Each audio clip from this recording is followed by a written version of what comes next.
What's going on, guys? It's Josh from B-Cut. We just had Mikey England in studio for a solid interview. Listen to it on your car ride home. Listen to it if you're just lounging around chilling. Get to know the guy a little bit better. He's a 4-1 pro with D1 wrestling credentials, but he's got power in his hands. He's a spectacular prospect.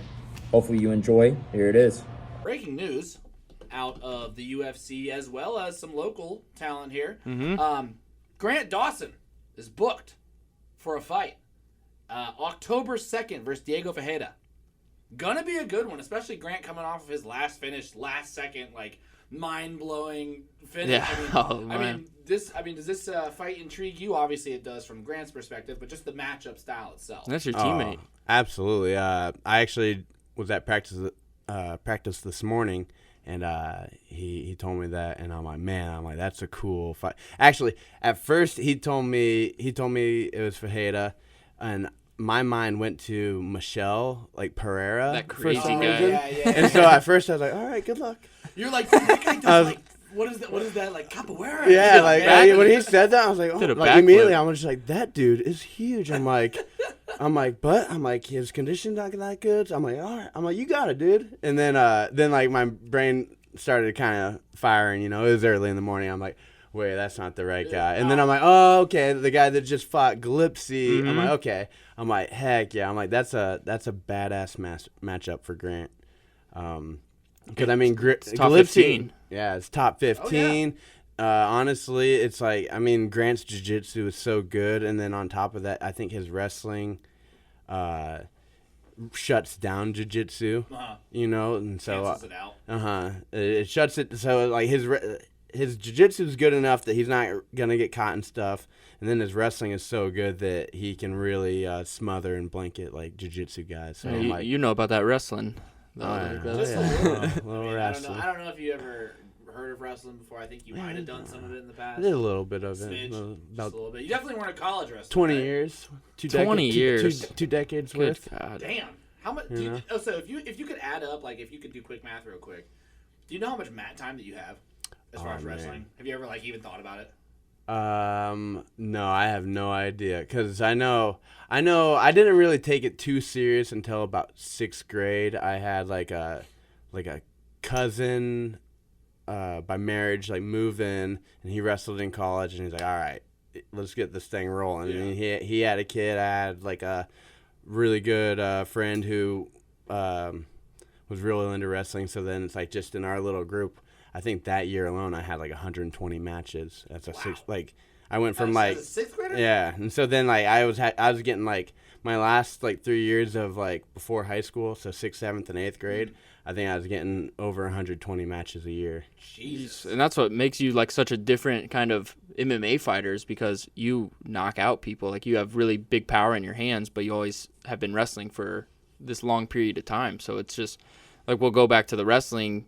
When did you went to Iowa State first and then went to Mizzou? Is that? Yep, I was in state. I wrestled high school, Iowa, and then when Iowa State was like it was always Iowa versus Iowa State, and I was always Iowa State, Yeah. you know, through and through. And so whenever my coach was like, hey, Chris Bono, who was the assistant coach at the time at Iowa State, he's like, wants you to go on a visit there, and immediately I was like, dude, I'm in. I'm like, all right. I'm like, yeah. I'm like, where do I sign? Like, you know, and so I went up there, and it was super cool. And after 3 years, though, there was like I was battling out for a spot, you know, to start, and I started most of my 2 years that I was on varsity there, and then for whatever reason at the end of the year, I wasn't the guy, and so then I was like, man, I only got 2 years left of eligibility, so then I took my skills elsewhere, went to Mizzou, and Not to South Beach, but to Mizzou. well, I was Take my skills to South Beach. right.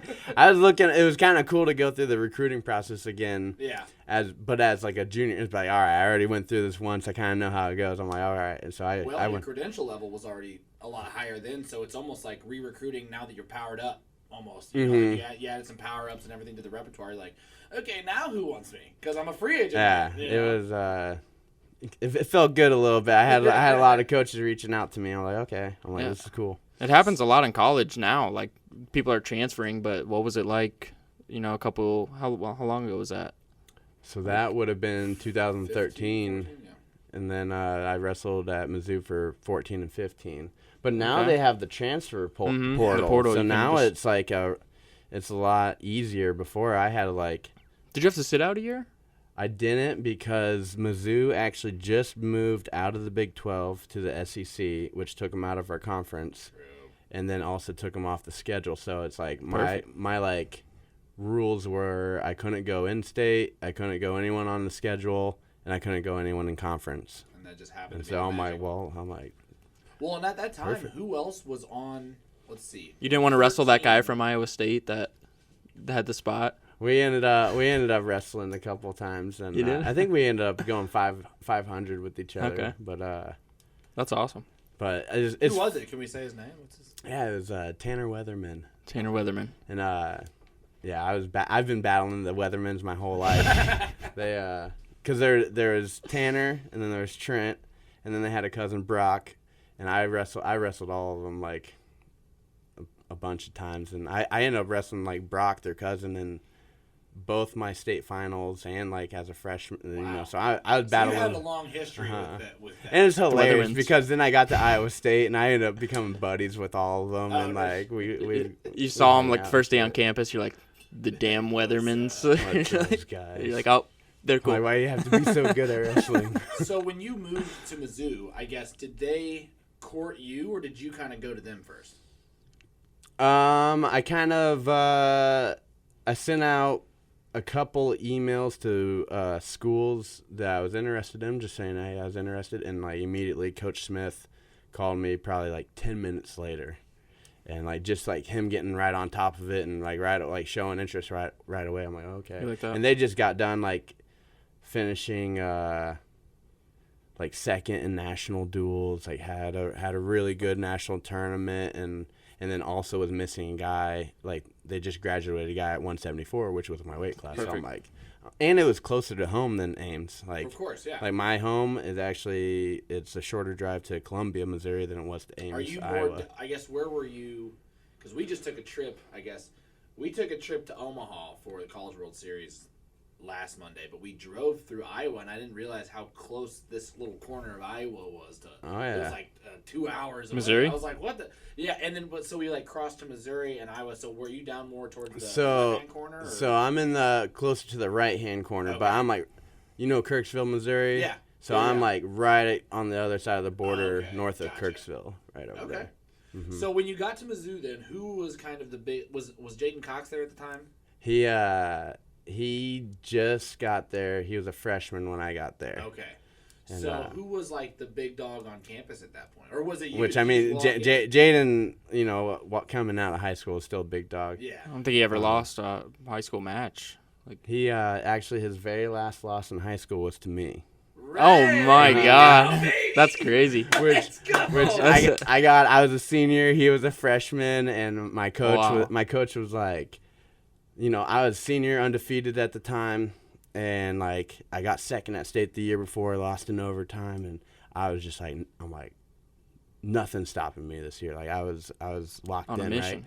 right? And my coach was like, we went to the Lee Summit tournament here, like the Christmas tournament, and my coach was like, hey, just to let you know, this kid's won every little kid's thing there is out there, blah, blah, blah. I'm like, kid stuff? I'm like, Kids thing. He's a yeah, I'm like, 15-year-old. I'm like, who gives a shit? I'm like, this kid, I'm like, this. 17. I'm basically a man. Yeah, exactly, right? I go out there, he takes me down 2 times in 30 seconds. I was like, oh, shit. Is it okay? I'm like, oh, we're in a match here, all right. And I ended up, like, kind of, I don't know, veteran, like, kind of using my experience You know a the little rules, bit, yeah. kind of, and I ended up beating him like an 11-10 match, like in the barn burner. Damn, that's crazy. close. But I was like, damn, I'm like, that kid was good. And then, like, I just didn't pay attention. All of a sudden, I saw him, like, a few years later, and he's like, Oh, that God. was at 171, Olympian. and I see him now, and he's like 225, like, looks like like built like Superman and shit. I'm like, oh, man. I'm like, So you beat him when he was a freshman? mhm. That's crazy. And it's hilarious now because like my mom, it's just a mom thing. It's like every time he accomplishes something, she acts like I accomplished that. Of course, that's so how it it's works. like- That's how it And works. so like I got like a little like group chat like with my like cousins and brothers and stuff, and every time he wins something, they're like, "Congrats, Mikey! You won another world title. You won another like." And it's a funny little inside joke. You clearly could have done it. Yeah, I'm like, I'm like, have you seen? I'm like, when I got the Mizzou, dude, he was like 235 and just jacked, and like I was still like the same weight as when I wrestled him. I was just like, 174. You're like, yeah, I was like, I'm coming, peace, dude. Don't kill One and me, one. please. Where'd you go to high school at? Centerville High School. That's kind of local, right? It's like, I mean, it's over by like Kirksville, and it's Okay. we're right on. Like we wrestled a lot of Missouri teams, so I've kind of been. Because I know, yeah, one of my childhood buddies, shout out Austin Evler. He's a big guy of yeah. yours. So I know Evler. he went to my high school, and I was getting at like what brought you to Kansas City, what brought you to Lee Summit and Glory. I'm always curious at every guy in that gym of how they kind of just started training there. And How do you end up in Lee Summit, Missouri? Me, so I Well, Kansas City, really, but Lee Summit, Missouri. I graduated college, took an estimator job for a pavement company in Fort Lauderdale, Florida, and then when I was down there, my roommate from Iowa State was making bank, doing refinances for Wells Fargo in Des Moines, and so then I'm like, well, let me get on that train, Yeah. and so then I end up getting hired on with Wells Fargo in Des Moines.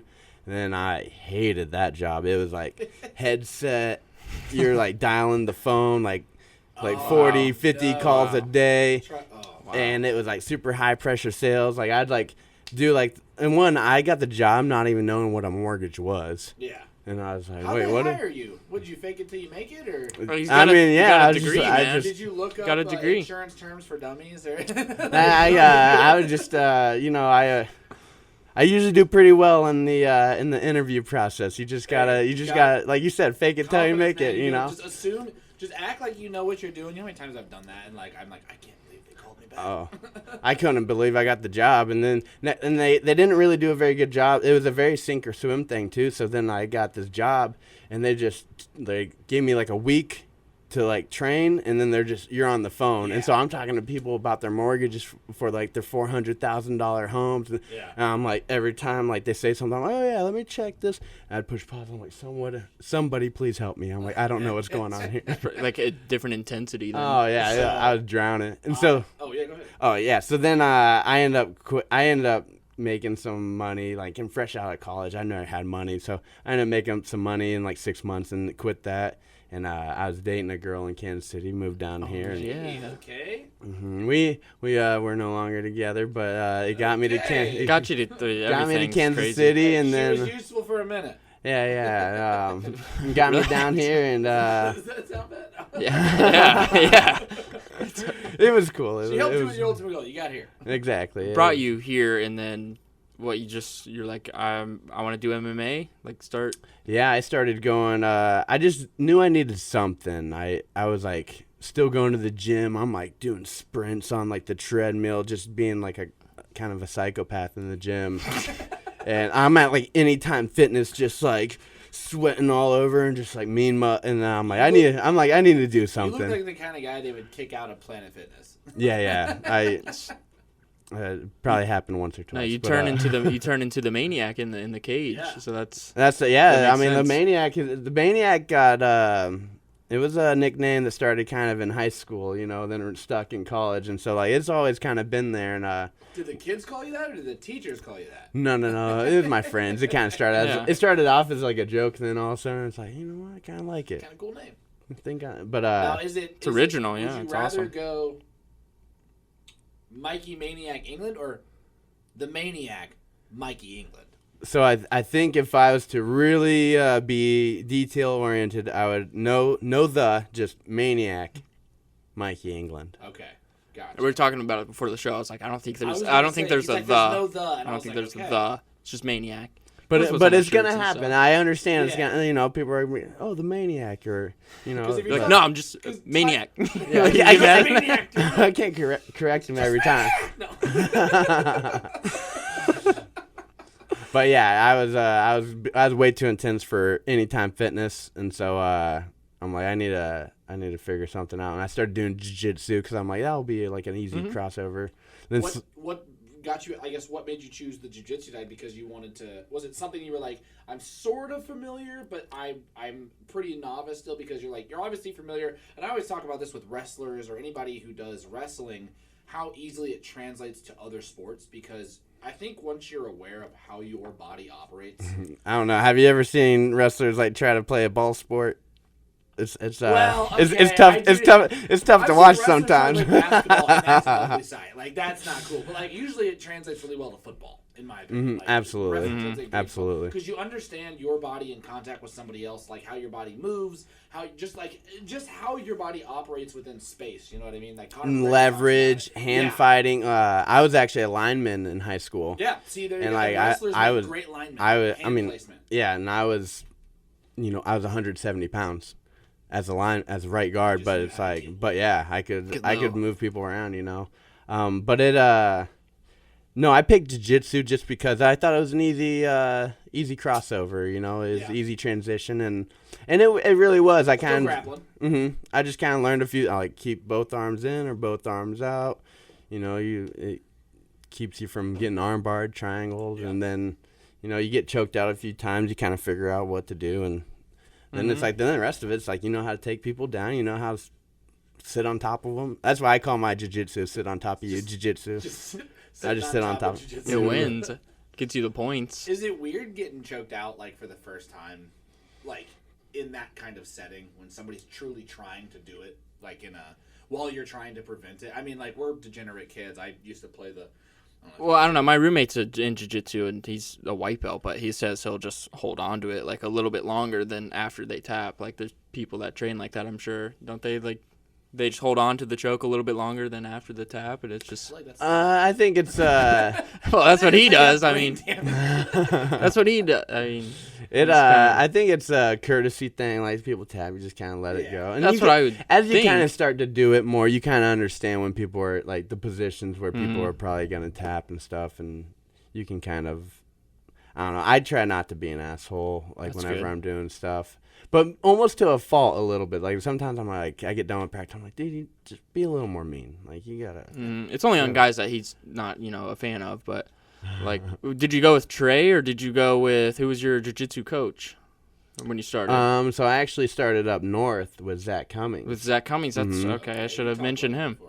He's got Glory Northland, and he's a decorated UFC fighter. Oh man, he's big time. He's a badass. Like, it was one of those things where like, I went in and right away like I could wrestle. Like, he's been out of wrestling for a little bit and stuff, so I could like wrestle him and everything. But then I'm like. I started watching like MMA practice. I'm like, I think I can do that. I think I can beat those guys. And then like even Zach, like he's kind of a guy who you look at and I'm like, you kind of size him up and I'm like, man, I'm so glad I never met Zach like on the streets or anything, because I'm like, I would have totally underestimated that guy and he would have whooped my ass. Because then I did like the stand up and I thought I knew a little stand up and stuff, but I'm like, oh, there's levels to this shit. Like he. I could hold my own, like, the wrestling and stuff, but it's like, when I started doing, like, stand-up, I'm like, man, that guy's good. He's nasty. He's good. Yeah, I guess, again, that's another thing. It's people think of Kansas City MMA coaches. There's James Krause, but there's also Zach Cummings, who is, almost equally as smart and decorated, and he's just not, like, a social media, I guess, but he deserves so much credit for the growth of MMA in this sport.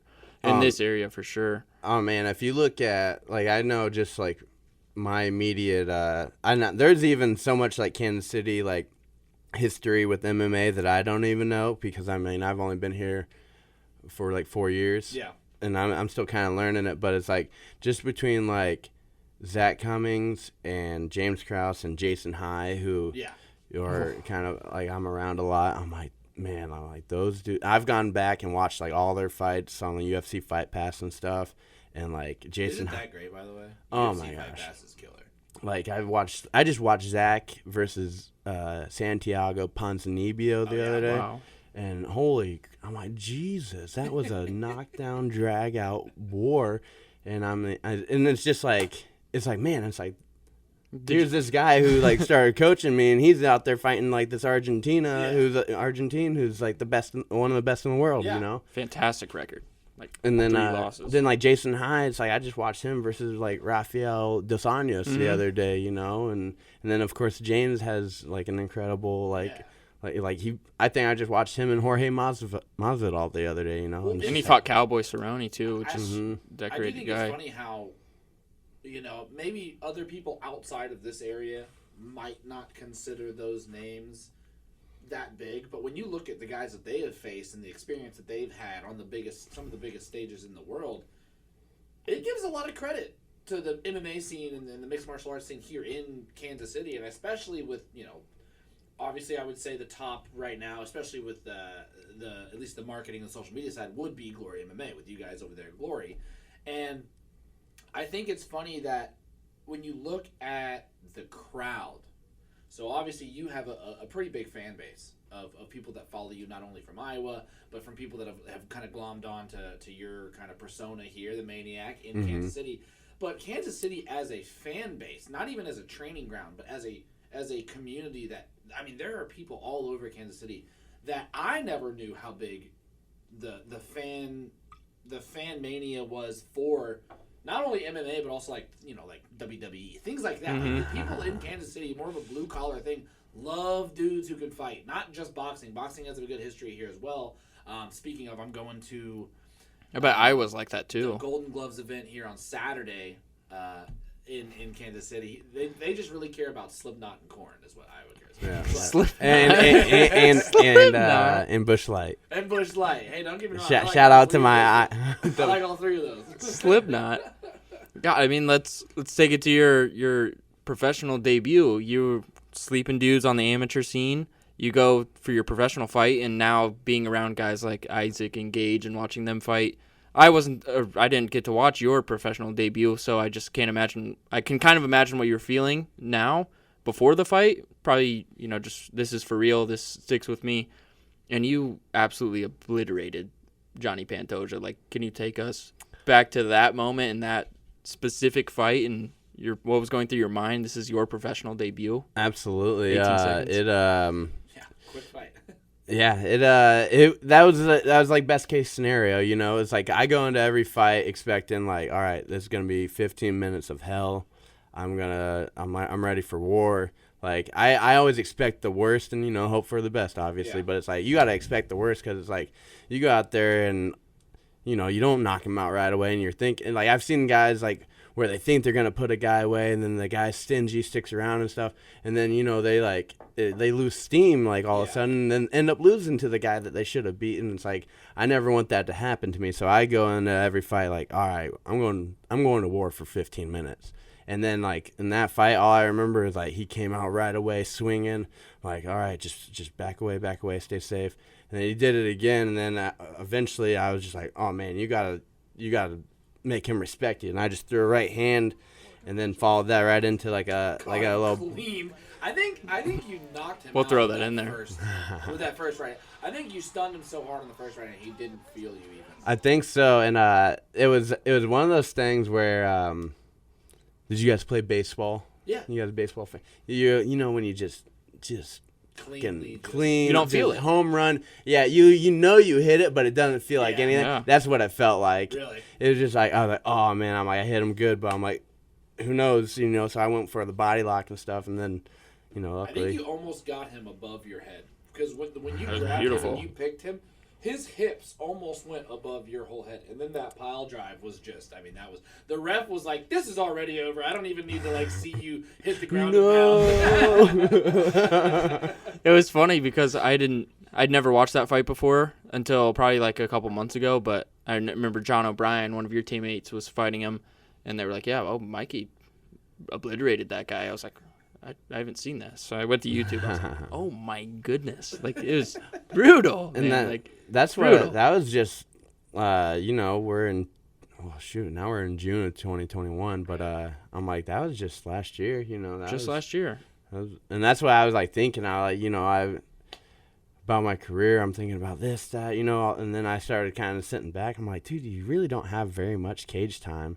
I'm like, you just fought so it's like that was in January of 2020, and then it's like my second fight wasn't even a year ago, you know. Like it was my second pro fight was in August of 2020. So it's like 5 in a year and a half. Was it? A year, 5 in a year and a half. There was Travis. There's Travis Ford. Time, I feel like, excuse me, maybe it's a little bit. Maybe typically things do tend to go a little faster on the kind of not the amateur, but the lower professional circuit. I guess that's still in a year and a half. That's still a solid amount of fights, like 4-1, 5 fights. And we had a pandemic in there, and I broke my hand and had to have surgery in there. So it's like that's what I was like now I'm kind of like taking a little break for the summer and stuff, but like I was, you know, which is kind of weird, but at the same time I'm like, man, I'm like you're always like almost like cramming for a test. Yeah. It felt like always getting it in, kind of rolling. Well, yeah, that's like with the pandemic, I didn't know when the fight was going to happen, so it was just like, all right, it's happening next month. So like you hurry, get ready, and then like, it's not happening this month. And then it's like, all right, it's happening next month. And so like that happened like 1 or 2 times. So then, you know, I finally got that, and I'm like, well, give me another one. And then broke my hand in that fight. Where were you? I guess was that the what fight did you break your hand in?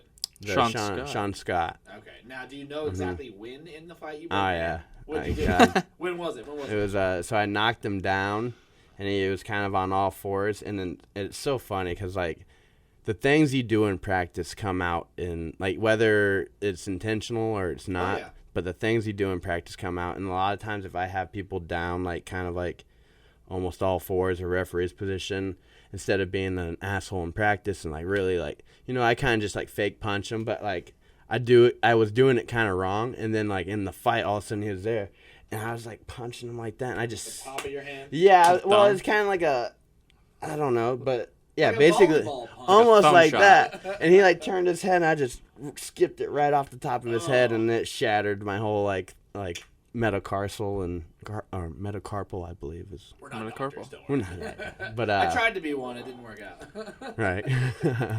and that's how we got here. And that's why we're here. Yeah.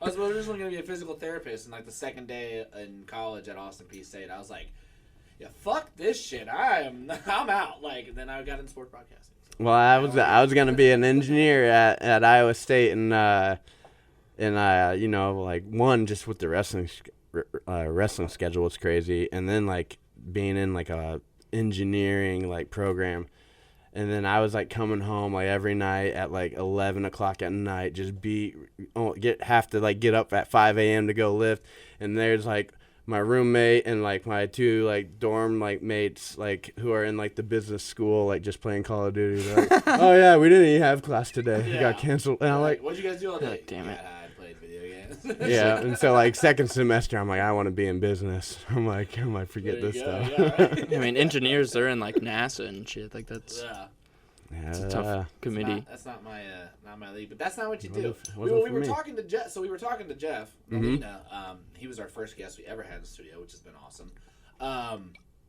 He talked about just kind of the craziness of MMA, and it's like he said it was just an odd job when you really think about it. He's like, my job in the morning is I get up and I go fight my friends at practice. And it's so fun though. Yeah, it's so fun though. It was just like if you tell somebody what you're like, if you were from like a just a foreign country who had no professional fighting at all, which is I guess probably rarer than people probably fight all over. But like you explained what your job, like what do you do for a living? I wake up and fight people.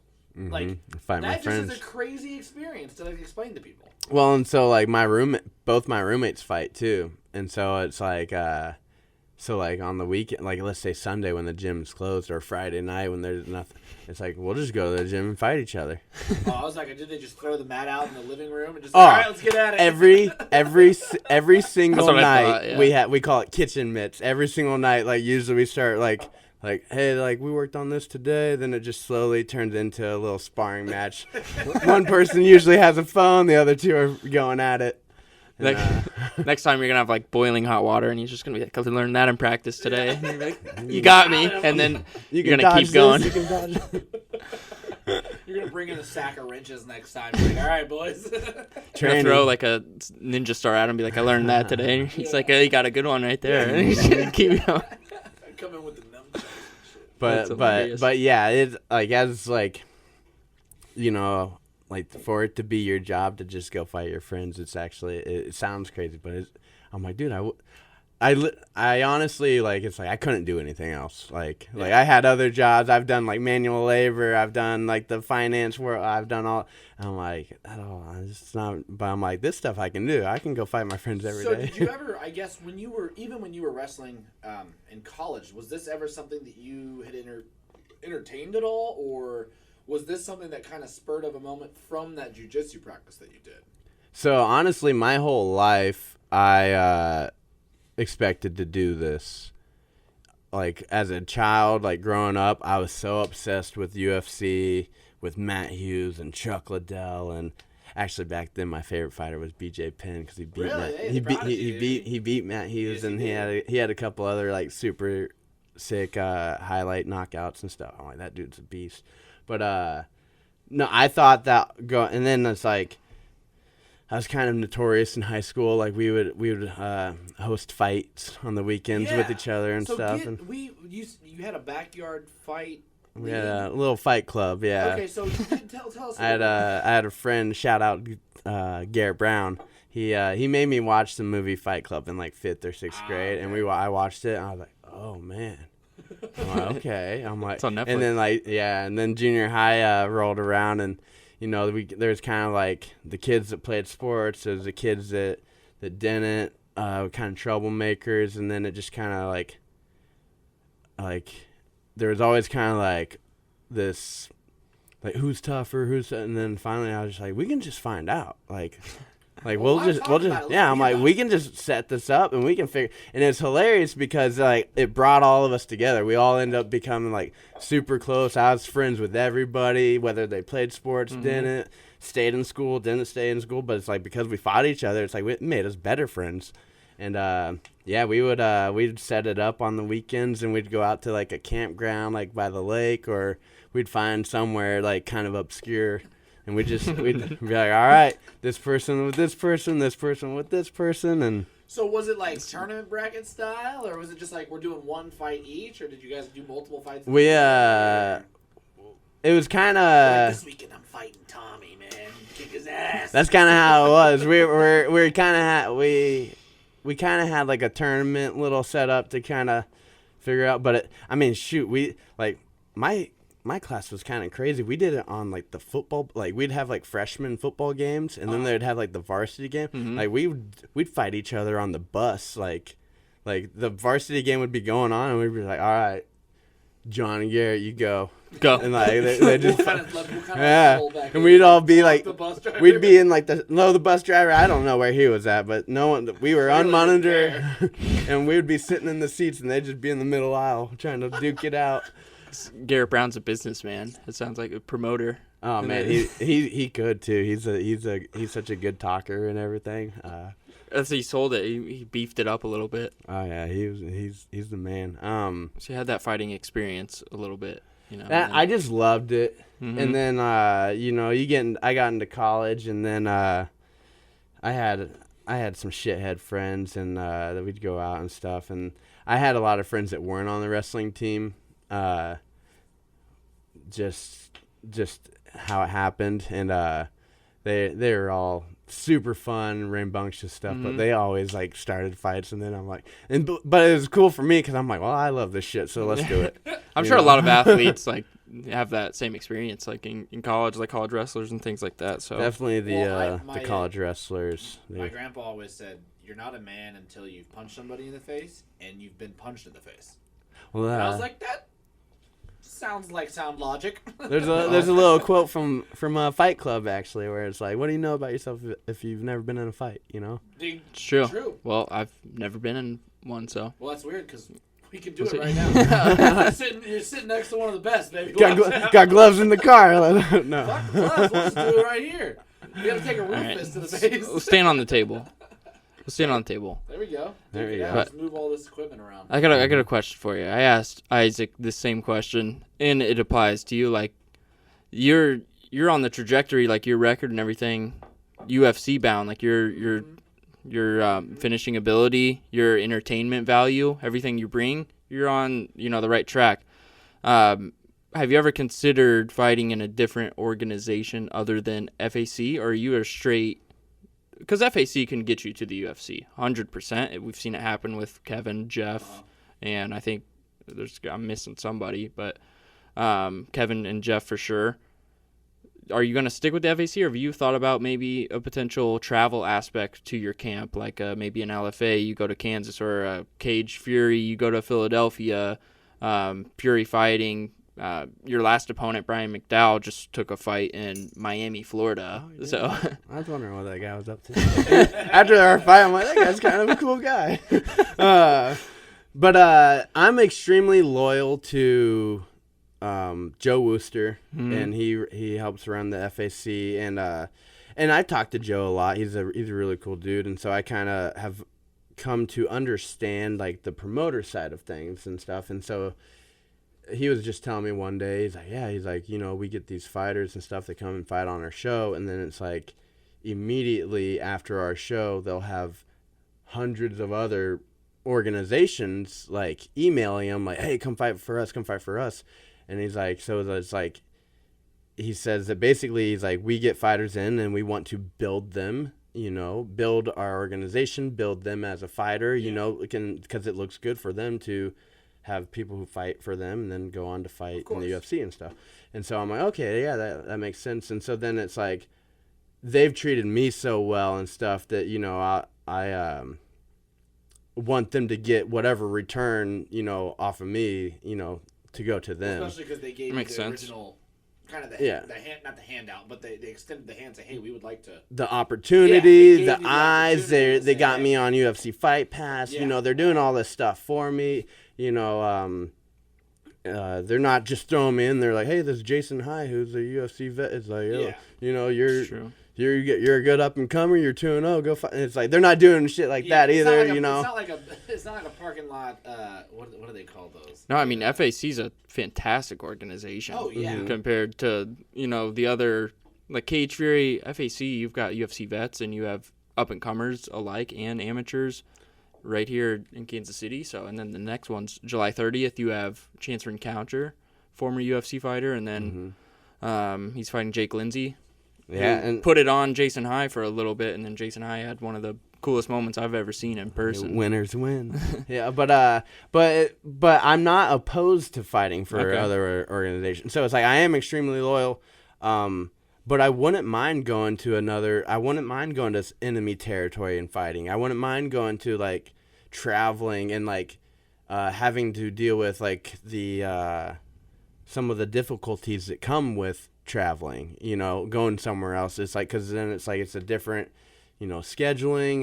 You got to stay in a hotel. You're not staying in your bed, Honestly, I think I would like that. I think I'd like that more because it kind of makes it more of an event. Like a business trip. When I'm like for the FACs and stuff, like sometimes it's just kind of like, oh, this same song and dance, which that's just kind of So that's just kind of like some mental stuff that you have to deal with. But it's like I would like to go to enemy territory and fight someone in their hometown, just to get that experience, and like I think it just adds a little different element to it. Is there any that you've looked into that would even be worth, like, is there any, like kind of he listed off a name of a litany of people that, is there anything that you've already looked into, or is it just like, hey, I'm open, I haven't really done much research into any of these other organizations, but or is there anything you're looking at? Well, so I got a management company, and then my manager is Joe Wooster. Iridium. There you go. And so I kind of just put that responsibility onto him. Okay. And so right now, we're not getting too complicated with things, but I was 4-0 heading into my last fight. I lost, and so now I'm 4-1, and so I think that's gonna kind of prolong the journey a little bit, which is good. I think it's actually. I mean, obviously, it's like I don't want to lose. That fucking sucked. Well, I wanted to talk to you about this because we were at that fight, and obviously we were pulling for you. Mm-hmm. It looked in the fight, and we are not professionals by any means, but it looked like he somehow kind of surprised you with one of the hits. Is that the case, or was it just more like when he... Because obviously the way it went down, you guys kind of got into a tussle, and then he was able to take your back and everything. But like, was there anything in that fight that surprised you, or was that more on too much comfortability? I know we're getting into a little more personal waters here, but Oh man, he fucking cracked me. I What saw. happened? He cracked me. Is what happened. Like you were surprised. It wasn't a surprise. I think I just like I was kind of mentioning with doing the same song and dance. One, it's like that was an opponent change like less than a week. Like It was 4 days. So, like I was preparing for a whole nother guy. True. And then I got this guy, which it was kind of like whatever. It's Chell Irwin Davis, I believe. Yeah, right? that's who I originally had, and then it got changed to this new guy, and it didn't. That's whatever. Like that happens all the time, and Part of the game. But it was kind of like I was going, like I've done the FAC several times, and so like maybe I just felt like I was a little bit too in the moment, like I feel like. After that, I was kind of like, all right, I think I need to be at a little bit heightened state and a little bit more. I think I was just like a little bit too calm. Okay. I think I needed to be at a little bit more of a heightened state and a little bit more of this kind of like ready to really like get after it. Yeah. Maniacal. Yes. Yes, exactly. That's exactly what I and I mean, who knows? Because like he hit me with the first shot he threw, Yeah. and like hit me hard. Like he got me good. So it's like who knows? And it's like maybe it's like if I I felt him almost come off of my neck whenever I kind of shook him off. Yeah. And it's like who knows where the fight would have gone after that and stuff. But it is what it is. But and it sucks. Like obvious, like it was. It's humiliating. You go through so much shit whenever you lose. Like it's humiliating. Like it's heavy. It's all this stuff. Like I had all the people that were there. It didn't seem like there were too many people there because of like COVID. But it's like seemed like all the people that were there for me. And then it was just kind of like the fight got done, and I'm like, man, you can hear crickets in here, like and all that. But. And so it's like there's that stuff, but when I look at it, I'm like, it's actually, I think, a good thing because I'm like, I really don't have much cage time. You said it earlier, you're so new to the game. You're kind of fast tracked. Yeah, all my fights have been first round, and so it's like I really don't have a lot of cage time, and so it's like I think that's gonna kind of prolong my journey a little bit. But I think that'll be good in the long run because then it's like by the time I get to the UFC. I want to be ready. I want to be competing, and I don't want to just make it to the UFC. And then, I've seen guys like college wrestlers, that I've wrestled before, go in there at like 4-0, 5-0, and then like kind of had like an embarrassing like performance, and now they're out of the UFC. It's like that was their shot. Yeah. And I don't think that would have happened to me, but it's like now I really get to level up. I get more cage time. I want to be comfortable before I get to that level. There's that like silver lining in everything, and I feel like that's going to be only a good thing for your career moving forward from this. And I think like July 30th, you said you're taking the summer off, so you're not going to make an appearance on FAC number 9. Correct. I think we're shooting for October. Okay. Like I think that's when the next FAC after this July one's gonna be. You gotta enjoy your time off. And I actually I'll give a little plug to Stalemates. Stand up for the camera. Where's it? You can see it. It's right here. There it is, right there. Yeah. So Stalemates is this wrestling podcast that my cousin started, and he does it with a family friend of ours, and it's an awesome podcast, and they're hosting a street league. They're calling it Stalemate Street League, and they're having like basically former wrestlers, ex-wrestlers, and they're matching them up, putting them on like a card, and then they got a headliner with 2 big ex-college wrestlers who That's dope. And so they're hosting that up in Des Moines like the same time as like the state fair, and they're like doing it big. Are they doing it at the state fair? They're not doing it at the state fair, but they're doing it downtown, like where all the bars and stuff are at. Okay. So like, is it inside or outside? It's inside. Okay. But I think I'm not entirely sure. But I'm super stoked for that. So I'm coming out of wrestling retirement to wrestle. That's awesome. Man. That'll be cool. And, So when is this? It's August 13th, Okay. I believe. Let's mark that on my calendar. And That would be cool. I think to document. I think I saw on your story you posted something about Stalemates, and I went and checked out their stuff. And they've been doing it for like a year now or something. It was actually last year, One-year right when the anniversary? pandemic started.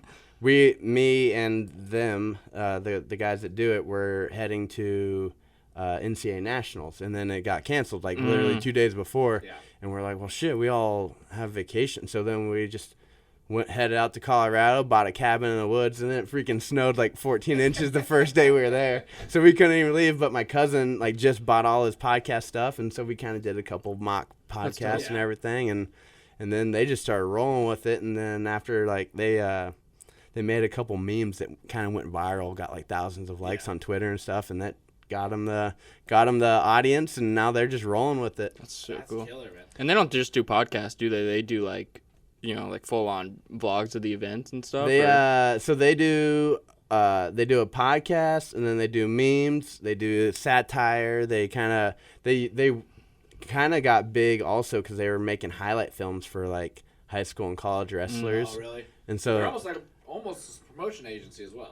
Yeah. Promotion company. They were doing it. They were grinding hard. And I'm not like really involved with it, but like I call for a while there. I was calling my cousin, or he was calling me, like FaceTiming like every week, a couple times a week, and we were just talking wrestling, and it started rolling on. And then he came up with the Street League. Yeah. And it's gonna be fun. That's cool. I already got like the guy who I'm wrestling is he's like I think he's a 2-time national champ for JUCO. So he wrestled for Grandview, and I actually know the dude pretty well, but I'm excited to start doing some of the promo videos for it. And like I'm already like thinking about my walkout and stuff. I'm gonna get like 2 freaking like bush lights and smash them and get Stone ready. Cold Steve Austin. Oh yeah, I'm coming out to I'm coming out to Real American, like from the Hulk Hogan song, yeah. fucking song, and I'm gonna cut a hole in my shirt, rip it off before I get. Man. I'm gonna have it'll be fun fun. with it. Josh. I think we need to go Okay. try to plan a trip and document your whole trip. Oh hell yeah! Document the journey, yeah. That would be sick. We'll talk about it. I think I've been We'll to talk about it off air, I think I've been Yeah, to fair Des Moines once. Let's go. Real quick, I wanted to can I ask you something about, I mustache you a question. Okay. One. Shave it for later. One. That's the best response I've ever heard. I've never heard that. Yeah, are you kidding me? I've never heard that response. Ever. Okay. Well, it's a good one. Fuck you. Sorry. Okay, so there is a long history of great fighters in the UFC who have also been champions that hail from the University of Missouri. It's true. Obviously, the dumbest question and dumbest answer would be, would you like to be the next champion? Of course. But where does Absolutely. does that play any kind of place in your mind where, like, hey, I kind of do come from, you got your Tyron Woodleys, you got your Ben Askrens, you got your Mikey Englands. I mean, you got your Michael Chandlers now in the UFC. He was Bellator champ at one point. Like, Jaden Cox. Guys, I would say that Mizzou holds the most belts besides.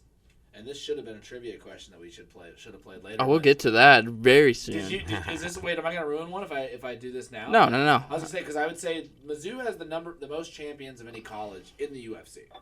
If we're looking at this like a college standpoint, I think the actual answer to that would be Okie State, Oklahoma State. So they have Johnny Hendricks. okay. I They know have him. Daniel Cormier. I know him. They have Randy Couture. I know him. They shoot right there. I think that. Well, that's like But DC's got but 2 Mizzou belts. also DC's has- got like 7 belts well, I actually. guess Mizzou has 2 technically, and then 3 champions. So Mizzou has 1 with Woodley. Ben is a Bellator and one championships champion, and then Michael Chandler is a Bellator champion. So I guess UFC belts. You're right. It would be Okie State with strictly UFC belts, but I would also say the other one is surprising college, in my opinion, would be Iowa Central. Oh yeah, the John JUCO. Jones Bone, Colby Covington. Which is two deadly guys. So is it something about guys from the Midwest? Is it a wrestling thing? What is it about either of those two things that makes good fighters in the UFC or good champions, really? I would say it's a wrestling thing. I would say it's a folk style wrestling thing, and I talk about this all the time. I think folk style is just tailor made for fighting. It's all about taking someone down and controlling them on the ground, and then on top of that, just to go through like the college is so ridiculous, and I didn't realize it until I got out of it and kind of like got thrown back into just normal people life. Because like when you're doing it, you're just doing it, and all your friends, that's just your life. all your friends are doing it too. So it's just it seems normal. Then like you get out and you're like, man, that was kind of crazy. Like, and like they just overtrain so bad, and like because like the mindset is everything that you do is to win a national title, and so nationals is the pinnacle, and that's what every year, that's the only thing people care about and everything. And so then like both universities I went to, this was always the mindset. Like you get hurt, you get sick or whatever, and it's not, oh, I can't practice today. It's like, no, you're practicing today. Because it's like, what if this happened at nationals? Would you just not wrestle? Yeah. And it's like, well, no, I would. And they're like, so you need to learn how to wrestle through it right now. And so it's like, so you get guys just broken, like, now I'm exaggerating a little, but like broken backs, broken shoulders, just broken bodies, and they're just grinding it out and like doing everything they can just to like, to be a functioning person, and they're somehow can pull it together and get in and practice. And I think just that, and then it's like you only have 4 years to accomplish your goals, so you're on like a limited time thing, so it's countdown. So it's like there's this like paranoia that your opponent is outworking you and like beating you in this race, and so you fit everything you can in these 4 years and then you're done. But it's like I think just that pressure and intensity creates diamonds, Yeah. Mm-hmm. And I think that's breaks pipes and it makes diamonds. I mean, exactly. I saw a stat. It's like the most UFC champions have their original basis was wrestling. It's like 18 or something. But yeah, I mean, we've covered it, a lot of it. You're a 4-1 professional fighter. I would like to just document it. Like what's your ultimate goal in the sport of MMA? What's your ideal scenario for Mikey England? So I mean, obviously, I want to be like a UFC champ. Like that's what I want to do, and I always have thought, and I felt like I kind of failed as a college wrestler. Like I didn't accomplish the goals that I wanted to, and I felt like I left like a lot of meat on the bone. I left things out on the table, and it just kind of like it took me to just kind of have a break and just sit back and kind of reflect on it. Yeah. And then like after I did that, I'm like, man, I know all the things that I could have did better. And then I started doing this. I'm like, this is your chance to redeem yourself. This is like, now you get to right all your wrongs and do it right. And almost every time I lost a wrestling match, in my head I'd be like, I'd beat that dude in a fight. So fuck him. You always have that. So that's just kind of how I think. But it's like I want to be a UFC champ, and it's and I'm kind of giving myself like a 5-year plan. And so I'm like, I'm gonna sprint and do everything I possibly can in the next 5 years. Like I'm gonna everything I possibly can. I don't want to leave any doubts. And then in 5 years, I'm gonna like look at, because I mean at that point I'm 30. Mm-hmm. I just turned 30. Gonna be 35. I'm like, then I'm like, I'm gonna assess things and be like, all right, is this dream still alive? Do I have a shot, or like where am I at? And I think 5 years though, because it's like obvious, because there's risk with this game as well. It's like, I mean, like look at Nate Diaz. Like you hear him talk, you're like, man, is that guy? I think Nate was just born like that, dude. Yeah. No, I'm just kidding. But I mean, like it's just like you see the wars that he's been in. That dude's tough as nails. But it's like, man, it's like that. Every fight he goes out there and bleeds about a gallon of blood. And I mean, you only get one brain, your whole life. So do they, I guess, when you, over at Glory, because I don't think they probably do this as an organization, because you you obviously understand. You signed your name on the dotted line. You know what sport you're getting into. This isn't like, oh, I'm going to go fight somebody. Oh, wait, there's possible damages that could... No.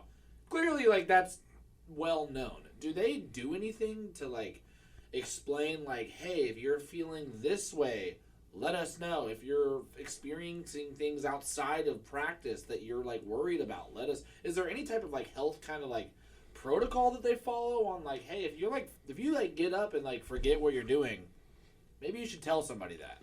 It's there's nothing like written down, or it's kind of all unwritten stuff. But there's been guys in the gym who like, especially like some young guys and stuff, who experience like maybe headaches or dizziness, and like they'll talk to like the older guys, like maybe Kraus or maybe High or someone, and then usually like they're like, hey, take a break for like a week or two, Then there's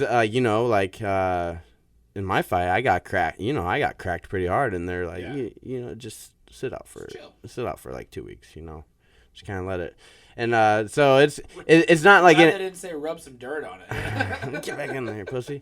No, it's not nothing like written down, but that's what is cool about our gym. And I've never been to another gym, so I don't know, but I just kind of like take what other people coming from other gyms say, and they're like, you guys do have like a family atmosphere and stuff. And I know I do, as far like I genuinely care about all my teammates and stuff. And I think everyone, that's kind of like, it's a pretty unique situation, but I think it's really cool with our gym that everyone cares. And so it's like anytime especially like the more experienced guys, like we try to take care of everyone, and hey man, like you might want to take a break for a little bit. I mean, Kraus I truly believe Kraus is one of the best in the game. So, and he's not just like one of the best coaches, super diligent about everything, like weight cutting to how you're feeling to your mental state. Like I really feel like he is all about 100% of that, which makes him one of the best in the game.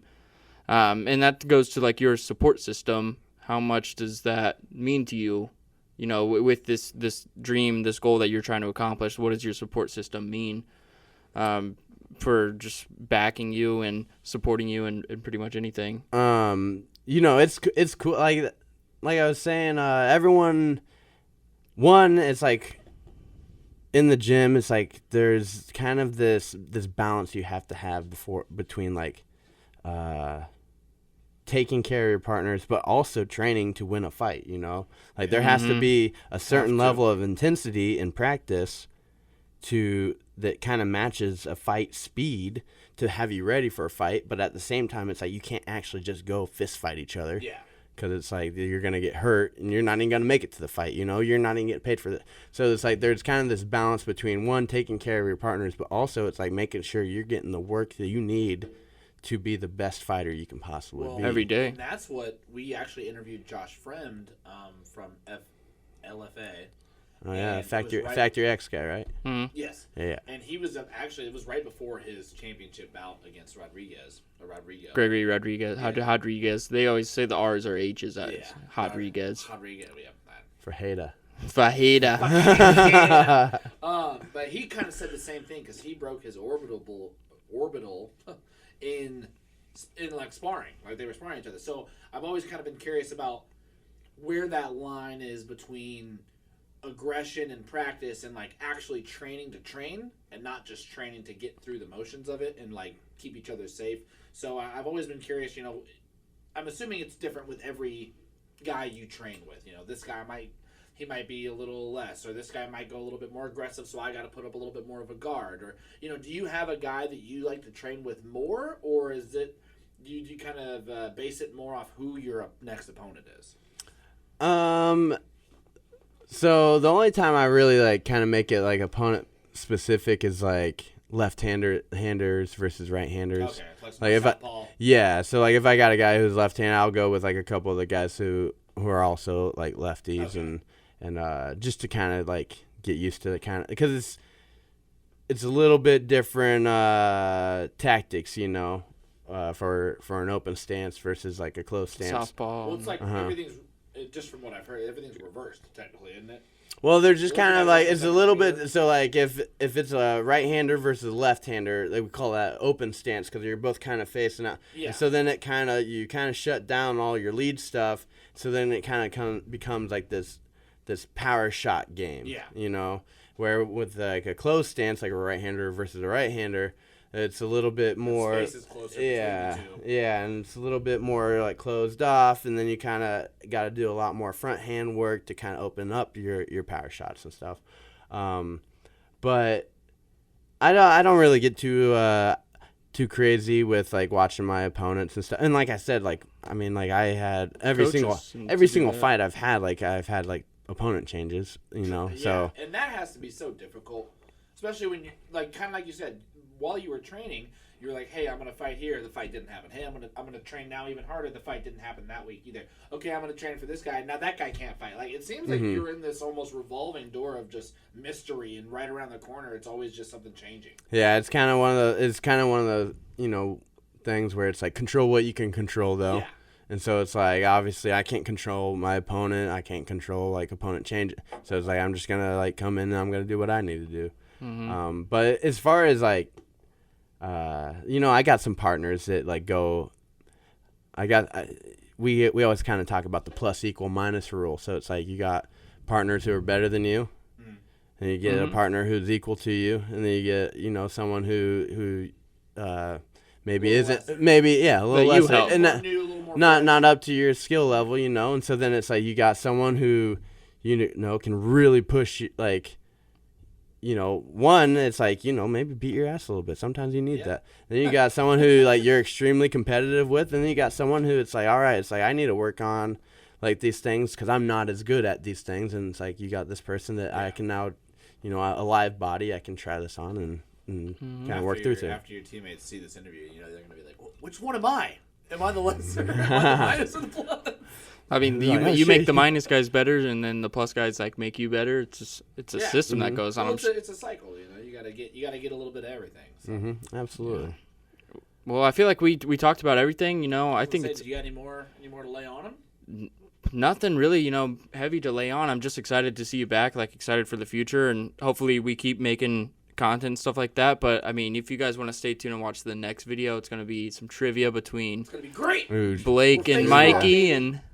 and yeah, Mikey 4-1 professional fighter, Iridium Sports Agency, everything, you know, got a big fan base here in Kansas City, and he'll be back, what you said, around October is what you're hoping for, and then you got some wrestling things coming up, so it's all a lot of things on the horizon for this guy, and we'll stay tuned. So hopefully you enjoyed this interview with Mikey England. We appreciate it, guys. We appreciate it, Mikey. Thank you for joining us. We really hope you get back to here again. You've been our second person in studio. Mhm. It's been a fucking Perfect. blast. I hope you've had a good time. Absolutely. I love this stuff. Cool, man. Well, you guys can check this all out on our YouTube channel, and where can they find you on all the Instagrams and Facebooks and Twitter and all that? Really, I just kind of do the Instagram. Okay. And it's funny because I made it back in like 2013 before I even knew Joe Rogan. Oh. I actually stole it from Jimi Hendrix, which he stole it from Jimi Hendrix too. But Mikey England EXP, like the Mikey England experience. Oh, okay. Mikey England EXP. It is an experience. And so I'm just on there, and I try to keep everybody updated with my fight stuff through there. And I do a little maniac mentality. Usually, I let people kind of know what I'm doing in training and stuff. And so yeah, go give me a follow. Well, hell yeah. And what is it? You said it's Mikey England EXP. EXP. Well, there you go. Mikey, for Josh, for Blake, we appreciate you guys tuning in to Be Cut. Peace.